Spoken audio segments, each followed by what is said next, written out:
Hi and welcome to another Tabitha's Glass Emporium YouTube video. Today we're looking at these. They are these lovely tea-light Christmas trees that are done on a tack fuse and then slumped so they stand up nicely on their own. And I'm going to show you how to make them. So first for this project you need to cut a triangle out of glass. Now I basically cut a square, 20 by 20, and then cut the two corners off. I'm not going to show you how to do that. I hope you can manage that. Then I cut these presents for the bottom. So I just cut different squares, some triangles of glass in different sizes and colours. You know, sometimes I do these and I choose a colour theme. So like the other one I've shown you is with all blue, but this one I thought I'd do a kind of multicoloured, sort of my rainbow colour things I like. So to show you how to do the kind of mica patterns, this isn't my technique. This is someone else's on Facebook, and I'm very sorry. I don't remember your name, whoever it was, but it's a fantastic technique of hers, but it's out there in general use, so I hope she doesn't mind me using it. It's using this, which you can get on Amazon. And then if you use any kind of stamp, you basically take this, you put it onto the stamp like so. And I'm going to choose an area of the stamp I like, so like that area. Push down nice and hard. Then flip it over. I always give it a little bit of a check just to see. You can then, if you get it in the light, you can see that the pattern is there. You probably can't on camera, but it's there. Then I get some little bit of mica. It's got some gold here, and literally for me, I'm just literally trying to make sure you guys can see this. Dabbing it on and then brushing it off. And you can see that the mica sticks to where the stuff from the pad went on. And then you need to really clean these up nice and thoroughly to get all the kind of excess mica off, including kind of on the edges and stuff. Otherwise it gets a bit smudgy. Now I don't think this is like kind of really glittery when it's fired, but you get a nice pattern. So for instance, I'm going to put that one on there. Now I tend to do kind of all one colour mica first. So I'm going to do a bit of this one. I'm going to choose a different area of this pattern. I really like these blocks. I think, guys, in England, I think this was from Hobbycraft, extra large it says on it. But it's really useful because I can kind of choose different areas and get different patterns. Now, it's kind of best to choose the smooth side rather than the rough side of the glass. You do get a better kind of thing, but I have done it either side and it not really matter.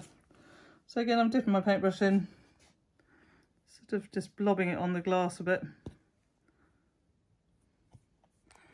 And then running it off.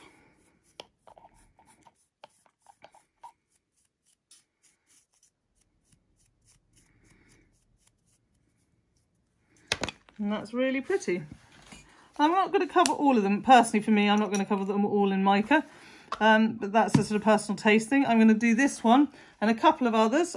So after that, I've also decorated some. So these are like little Christmas parcels. So this is using our landscape lines cut and then putting one of a murrine in the middle for a bow. Use some mini murrine. There's the kind of little dots on presents, which are kind of dotty. So I'm going to decorate this, and I'll show you when it's in the kiln. Then, after I've finished decorating them, I'm going to decorate the main area. So I've cut a star on the Taurus saw. If you don't have a Taurus saw, you can always just use one of our little stars that we do. I'm going to put one on top and do a double whammy. Guys, this is going to be lots of layers and lots of different things. So we are going to anneal this a lot. So it's going to be like a 2-hour anneal on the tack fuse and a 3-hour anneal on the slump, and very slow ramp. Then I'm going to put some stringers across the bottom like this. So these are our red floral stringers, but you could use with the other one I did it with frit, and I just I kind of put the gel glue out like that in a shape, and then I sort of put the frit on afterwards in that shape too. These do slightly remind me of saggy boobs. Probably shouldn't say that.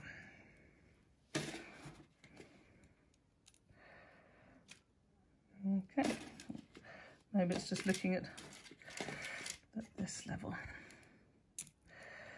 But altogether they look like nice Christmas streamers.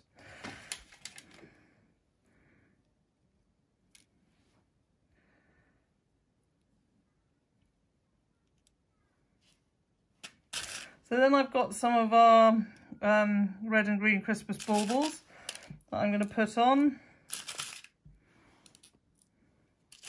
And I'm going to put some of our birds, red birds on. So I'm choosing quite a lot of red murrine, but you know, you can go with whatever. You could just decorate with coarse frit if you don't want to use murrine. Lots of different coloured coarse frit would be pretty. You could cut little triangles from glass, and those can make, you know, tiny wee triangles like, you know, this big, can look really pretty as kind of decorations on a Christmas tree. So I'm going to just get this all decorated, and then it's going to go in the kiln on the tack fuse, and we'll have a look at it when it comes out. So here it is, all ready to go in the kiln. You can see I put some fibre paper underneath the corners and underneath the star to hold them up during the process. I've decorated all the presents in various different ways, including adding one of our crazy nutcracker South Park murrine on to go under the Christmas tree. And then I've decorated the main body with bluebells to kind of look like lights hanging down. Oh, that one needs to go the right way up, like they're hanging off the garlands. Our baubles, some red birds, some little white flowers, and a little bit of frit. And at the top there's the yellow star with a white star on top. So this is going to go in, as I said, for a very long slow fuse, which will be at the end of the video.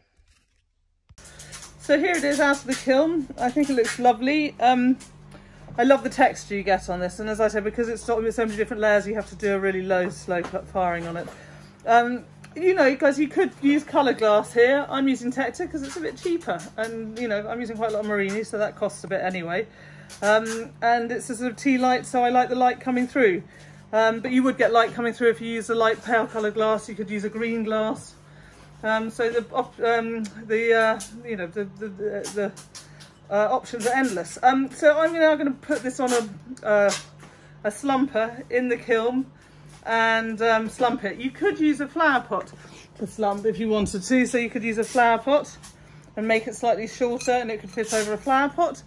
I have a lamp slumper, so I'm going to put it on that to slump. But you need to, when you're cutting your glass, you need to think about what you're slumping on it.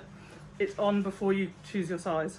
So here it is out of the kiln with the other one I did. I love this, guys. I just think this is such a lovely Christmas piece to have.